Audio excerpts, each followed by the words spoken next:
ஆளுக்கு ஒரு வயலாக பிரிச்சுக்கிட்டாங்க. அதனால் கிணறு வெட்ட முடியல. இப்போ கிணறு வெட்டுறதுக்கு எல்லாம் ஒன்று சேர்ந்து வரணுங்கள. ஒருத்தர் வந்தால் ஒருத்தர் வர மாட்டேங்கிறாங்க. இல்லை எல்லாரும் வயலை ஒன்றா பிரிச்சுக்கலாம் அப்படின்னு சொல்லி கேட்டால் அவங்க என்னென்னா ஒரு சிலர் ஒத்து வராங்க. சரி வாங்க நம்ம பிரிச்சுக்கலாம், பிரித்து எல்லாம் ஒன்றா இது பண்ணி போர் போட்டு வெள்ளாமை வைக்கலாம், நம்ம எத்தனை நாளைக்கு இப்படியே இருக்கிறது அப்படின்னு சொல்கிறாங்க. சரின்னு சொல்லி வந்து பிரிக்கிறதுக்கெல்லாம் ரெடி பண்ணோம்னா ஒருத்தங்க வராங்க, ஒருத்தங்க வர மாட்டேங்கிறாங்க. நான் என்ன பண்ணுறது? அதனாலேயே இதான் எல்லாம் மழை பெஞ்சா மட்டும்தான் எல்லாமே ஃபுல் அண்ட் ஃபுல். இது வந்து எத்தனை ஏக்கரானா 3 ஏக்கருங்க. 16 17 20க்குள்ளே இருக்குது சகோ. இது எல்லாம் அப்படியே இருக்குது. அது அப்படியே எல்லாம் அப்படியே இருக்குது. மண்ணை தான் சாப்பிட வேண்டும். ஹலோ வாங்க சுந்தரம் சகோ, பாசமலர் வயல் சுற்றி காமிங்க. வயல் தானே. நாங்கள் இந்த பக்கம் வந்துட்டோம். தான் இங்கே ஒரு கிணறு இருக்குது, இங்கே ஒரு கிணறு இருக்குது. அதுவும் அந்த இடத்துல கூடாரமாக இருக்குது பாருங்க. அந்த இடத்துல ஒரு கிணறு இருக்குது.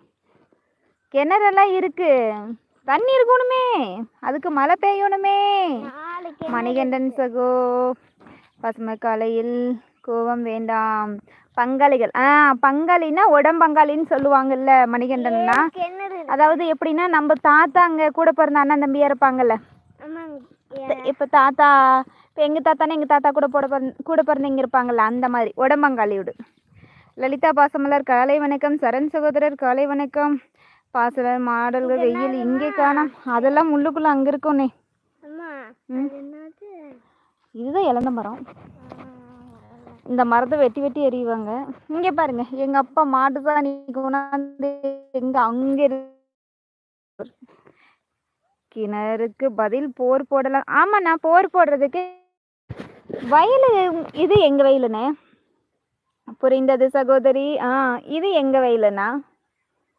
அது ஒரு சித்தப்பா வீட்டுது, அதுக்கப்புறம் ஒரு சித்தப்பா வீட்டுது, அதுக்கப்புறம் பெரியப்பா வீட்டுது, அப்புறம் தான் எங்களுது. இப்படி அப்புறம் தனித்தனியாக இருக்கிறதுனால இது பிடிச்சிருக்கு. தனித்தனியாக இருக்கிறதுனால எங்களால் வெள்ளாமல் வைக்க முடியலண்ணா. இப்போ போர் போட்டால் பைப் எப்படி கொண்டாடுறது?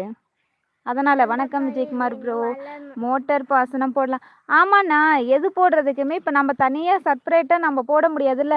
தனியாக போடுறோம் அப்படின்னா பக்கத்தில் காடு இருக்கணும். காடு இல்லையே நம்மளுது, எல்லாம் தனித்தனியாக இருக்குது. எங்களுது சித்தப்போடுறது இப்படி நல்லா மாற்றி மாற்றி இருக்குது. ஒன்றா நின்னா தானே புரிகிறது சகோதரி. ஆமாண்ணே.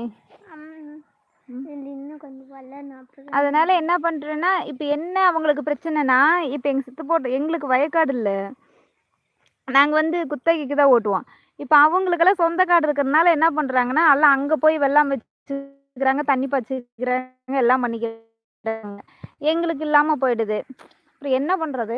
ஒரு இல்லாதவங்க தான் வந்து காடு பிரிக்கலாம், நம்ம போர் போடணும் அப்படிங்கிறாங்க. இருக்கிறவங்க அங்கே போயிடுறாங்க. எனக்கு தேவையில்ல, நான் காசு செலவு பண்ணல அப்படிங்கிறாங்க. என்ன பண்ணுறதுனா, ஏதோ ஒரு வழி பிறக்குங்கிற நம்பிக்கையில் இருக்கோம். பார்ப்போம். உங்களுக்கு ஒரே கிணறு தானா? 3 கிணறு இருக்குண்ணா, 3லேயும் தண்ணி இல்லை.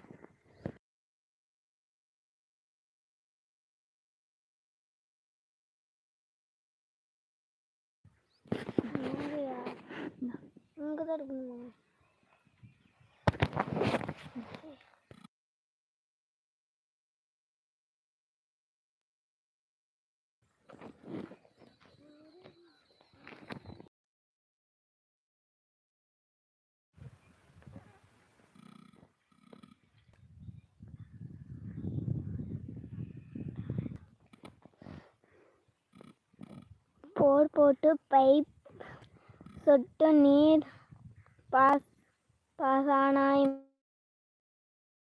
மாதிரியா செட் பண்ணலாம் சகோ.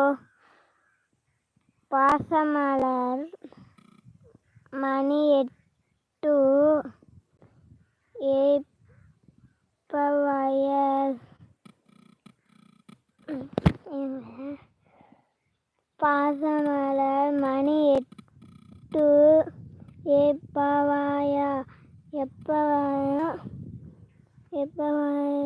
போய் ஏ